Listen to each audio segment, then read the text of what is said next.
it's important in intellectual property versus tangible property for software companies, SaaS companies, internet-based companies to think about how they mark their property and what are the fences between their properties and somebody else's property.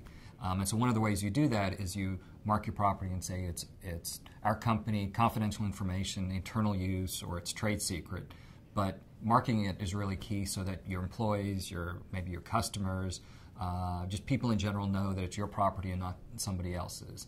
And in the old days, people had fences, so you knew where the property lines are. And the problem is, in the intangible world, people sometimes don't know where the fences are. So these simple markings actually can make a really big deal later when there's confusion about which side of the fence you're on. So it's a really simple way a company can implement some processes to start protecting their intellectual property, and it could be anything.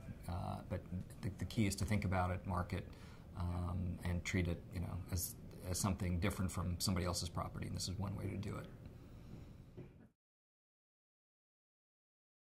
I think a good example of the benefits of marking, there was actually a recent case where someone was stealing somebody else's property, and they ended up catching them in customs, and the key was they had marked the property as trade secret, so the government actually knew it was somebody else's property, and that they could identify whose property it was, and then it easily came up, well, what are you doing with this, and should you be taking it? So the basics of marketing, actually marking your intellectual property and your documentation, et cetera, is really when it leaves the company. That's when you get the benefit, when there's a problem, so people know. Because if you don't have the marking, then the whole confusing issue may arise of, whose property is it?